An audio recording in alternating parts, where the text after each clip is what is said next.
Hi, I'm Fran Karabel Schwartz, and I'm here today to share my story, my life with you, with my children, with my grandchildren, and hopefully great-grandchildren.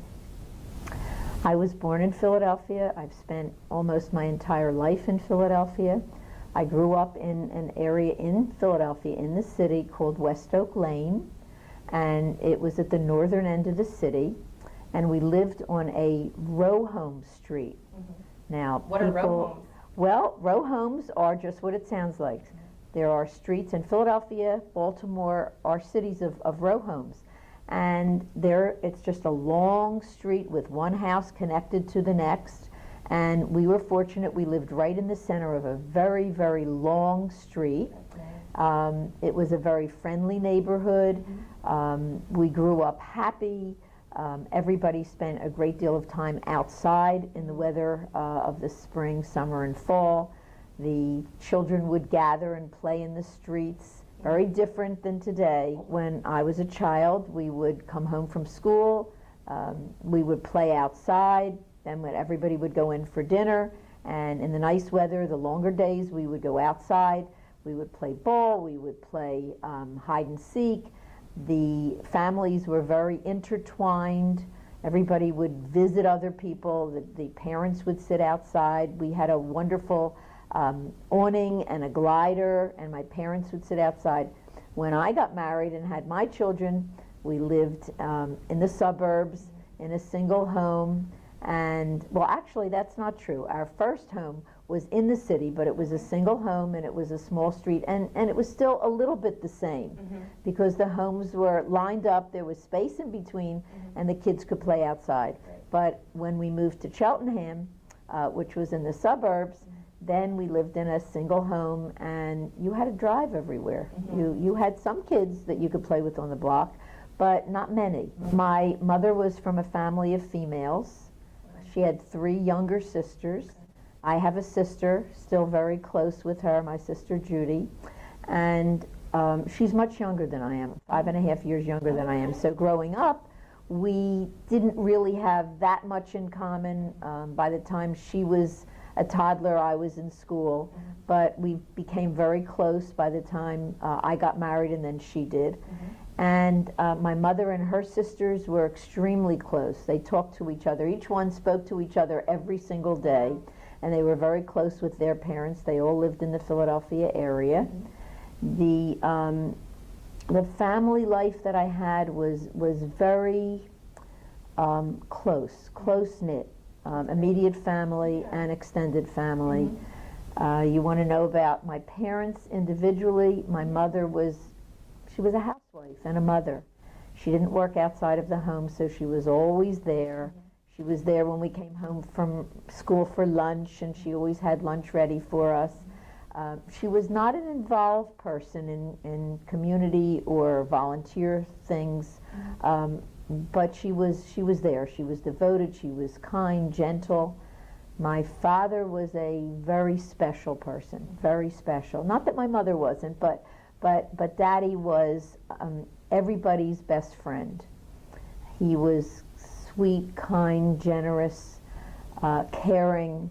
He was an attorney, and he was involved in people's lives.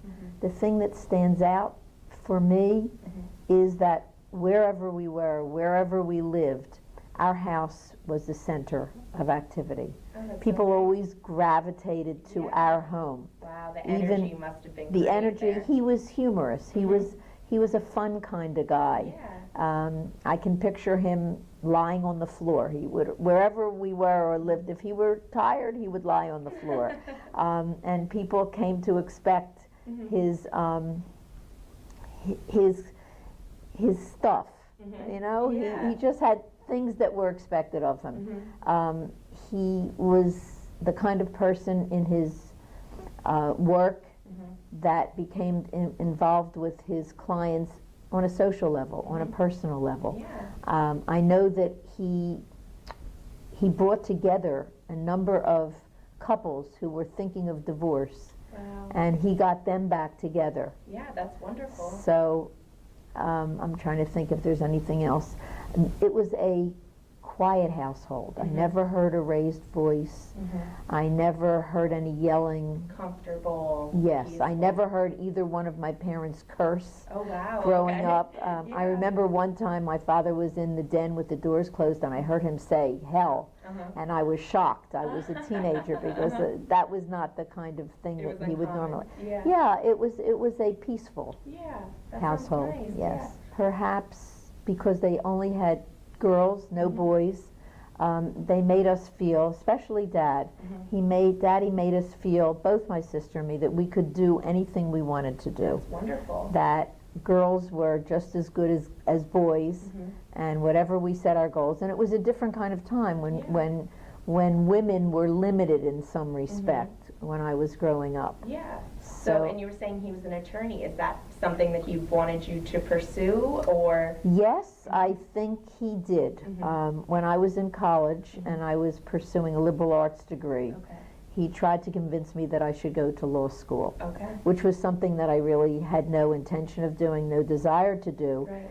And back then, when I was in college, I graduated in 1961. Where did you graduate from? From the University of Pennsylvania. Okay, great. And in Philadelphia, very few students, even men, boys at that time, Interesting. tended not to go far away from home. Yeah, all states. So it was close in. either Temple or Penn. Okay. I was very fortunate. I won a part scholarship from high school. I went to Olney High School in Philadelphia, and so I was able to go to Penn. And I must tell you that the tuition at the time was $400 a year when I entered. Oh my gosh! Wow. And by the time, that's right, and by the time I graduated, it had quadrupled to $1,600 a year, and I had a part scholarship, so that was helpful. Yeah. Yes, he wanted somebody to follow in his footsteps, join his law firm, and I did not do that. I went on into graduate school and got a master. I have a BA in English literature and then got an MA in English literature. So the next up was my sister. Yeah. And he tried to convince her. And she didn't bite either. Yeah. And then I got engaged and he tried, well, no, it was too late for my husband because he was at Wharton Graduate School. That's where we met. So he gave up on him because he wasn't going to law school after getting an MBA. But my sister married a young man, and he went to law school, actually to Penn Law, and he went into practice. Oh, there you go. So we got My it brother-in-law somewhere. Bill became a lawyer, and he went into practice with Daddy. So that's that was really wonderful. nice, Yeah. finally. My undergraduate and master's were in English literature. Right. And what do you do with English literature? Do you open an English literature store? No. You become a teacher, you write.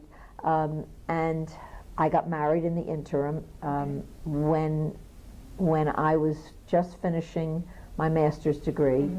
I got married, and so a teacher. And although I didn't have a teaching degree, I was able to get a long-term sub job in Philadelphia, substitute teacher, when, and that's another story because my husband and I were in the Army for a period, but when we came back, we then settled in Philly, and I was able to get a long-term sub job at Lincoln High in Philadelphia.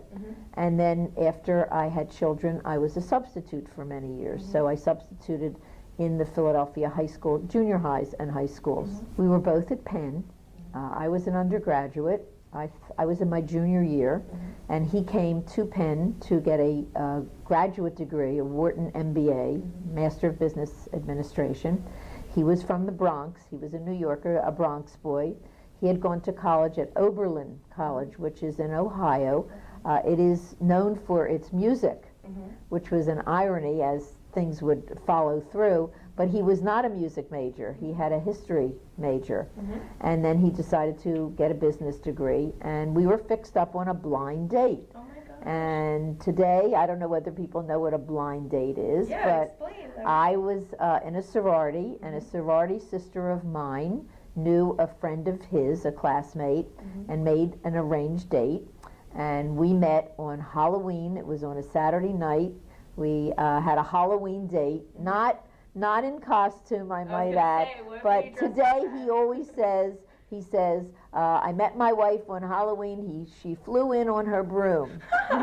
So that's still a joke 50-some years later. Yeah, you guys still share the humor. So we dated for a while, and it didn't become serious.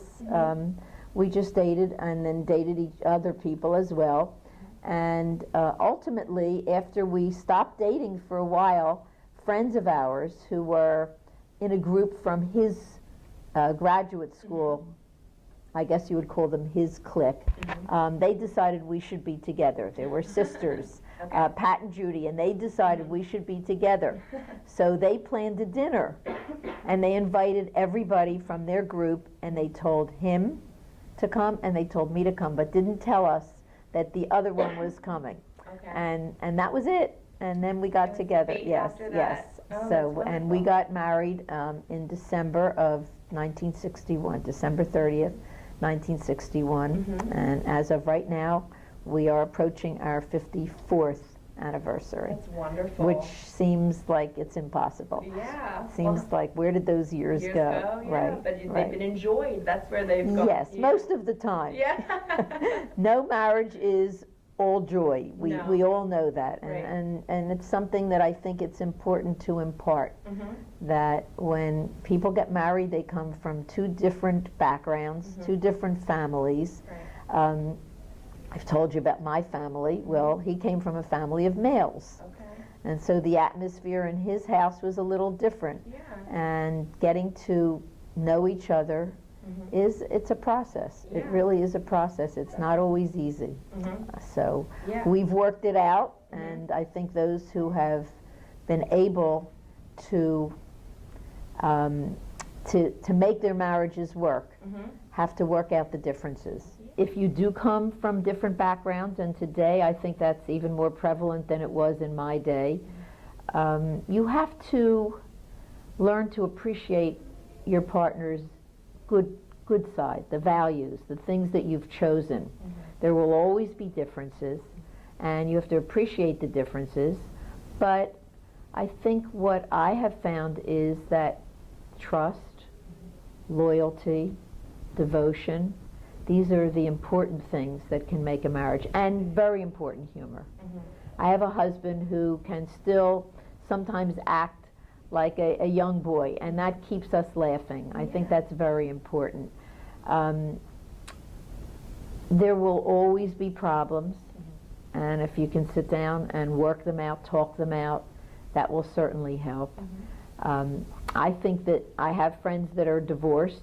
A lot of them, first marriages divorced and then remarried, and I think they learned those things from the experience of the first marriage perhaps not working, that these are things you just have to work out. There will always be these differences. And I think the lucky ones are the ones that learn how to do that. We have two boys, Mark, our older son, and Kenny, who now goes, that was his given name, who now goes by his Hebrew name, Gershon. Mark is married to Lisa, and they live in Los Angeles, and they have a beautiful little boy, just one child, Michael London Schwartz. And they married late. Mark was 40 when he married, and Lisa a little bit younger. And they have this young boy, even though they're both now at this stage. He's going to be 8. Lisa just turned 50, and Mark turned 51. So at that age, when I was 50, Mark was 25. Oh my gosh. When he was 50, his son was 7. So it's a very different way of raising children. So they're very busy now, running to elementary school, to taekwondo, to soccer, baseball, all of his involvements. And then there is Kenneth Stephen Schwartz, who is now Gershon Ben Shalom. And Ben Shalom is my husband Sidney's Hebrew name. So Ben Shalom means son of Sidney. Oh, I love that. And so what I always say is, oh, wonderful, son of Sidney, and what am I, chopped liver? So you just birthed him, right? That's all. And he is married to Eliza, who was also Lisa originally. That's her Hebrew name, Eliza. So we really have 2 Lisa daughters-in-law who both of them are really like the daughters we never had. We're very fortunate that we have two wonderful daughters-in-law. And Gershon and Eliza, Kenny and Lisa, have 5 children. Wow, good They for have David Lev, who's named for my father, David, and Miriam. They are close in age, about 20 months apart, and then there's a 4-month break. And as we say, or as Eliza says, then came, oh boy, oh boy, oh boy. They're each 2 months apart. Right now, David Lev is 11 and a half. Miriam will be 10. And we have, I have to always stop and think, Moshe Chai, who will be 6 very soon, in a couple weeks. Then we have Yehuda Yosef, YY, who will be 4 the end of this month. And then we have Avraham Levi, Avram Levi, who will be 2 this summer. So it's a very busy household. We try and stay very involved in their lives because they live close by. They live in Bala-Cynwyd, which is about 20-25 minutes away.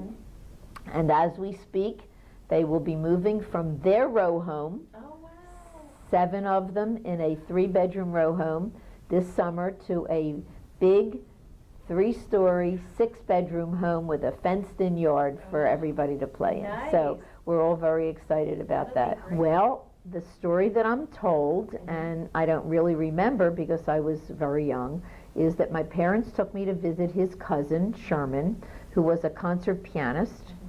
And when I was not quite 5, they sat me on his knee at the piano, and he poked around the keys with me, and he said to my parents, this child should have piano lessons. Wow. So I started piano when I was only 5 years old. Okay, yeah, that's And that truly is, besides my family, that's my passion, my other passion of my life. Yeah, we'll talk about that passion. So well, I think I might have mentioned before that I took music lessons from that early age of kindergarten all through school, through high school, and then I gave it up. Oh, really? I gave it up, and in college was well, first a math major actually for a short time, and then my English lit major.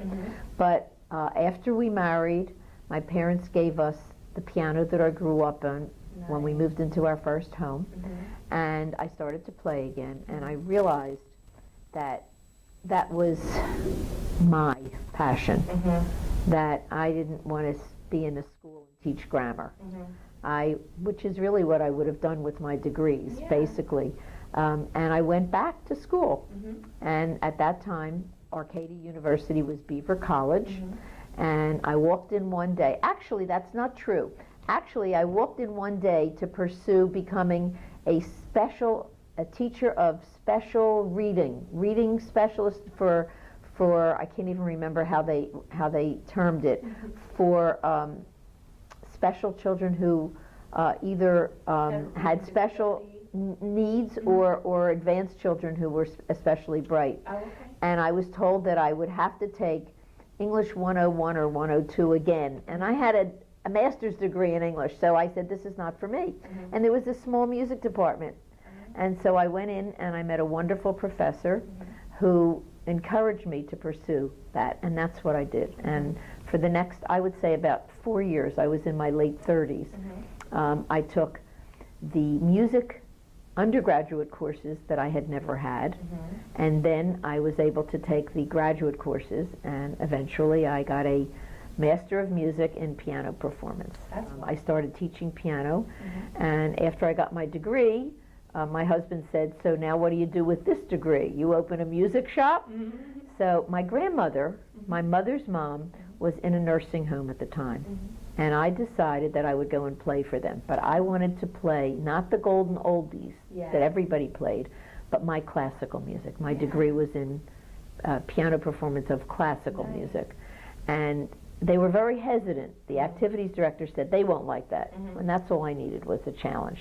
That was the one thing that I think my father taught me, is always take a challenge. You can do whatever you want to do.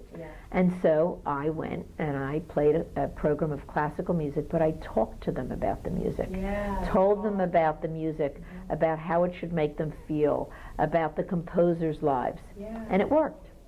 So he brought me back.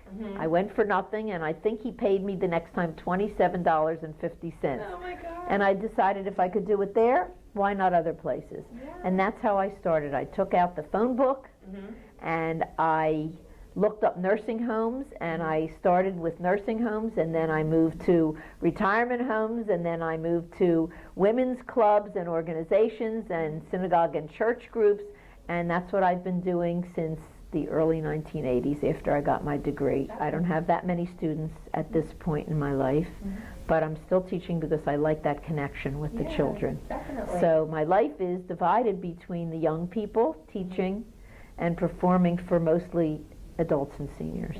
Our son in California has the original piano. It was shipped out there. Wow, So when I go out, I play for Michael. okay. And he loves to play and pick out tunes, but no, he's more into sports.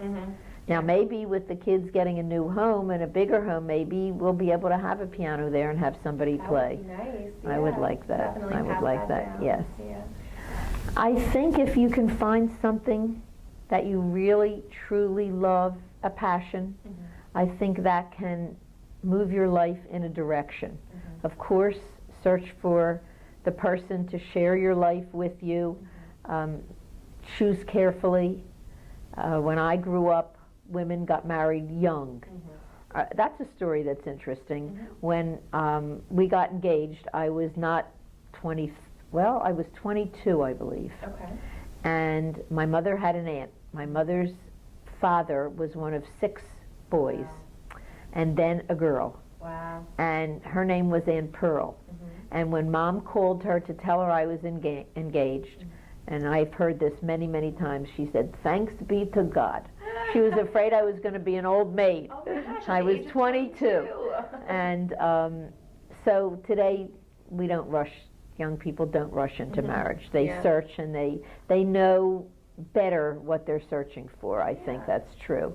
As I said, I think those of us who married young and it worked were the lucky ones Yeah, who were able to work it out. Be kind, be gentle, share with others, give of yourself to your community. I'm very involved with mostly music things. I'm a volunteer, a very devoted volunteer to the Philadelphia Orchestra. I just got a pin for 25 years of volunteering. I've been a member of the Pennsylvania Music Teachers Association, two chapters in Philly, for many, many years. Very involved. Yes, I was co-president of the Philadelphia Music Teachers Association. I'm still active with those chapters. And I'm involved at synagogue with the Music Arts Committee there. Great. For many years before I became involved with the orchestra, I volunteered with a group called Art Goes to School, where we took art into the elementary schools in Cheltenham. So I think it's important to give of yourself. If you have the ability, if you have the knowledge, if you have the passion to share with others, I think that makes a life more valuable. I think. I agree.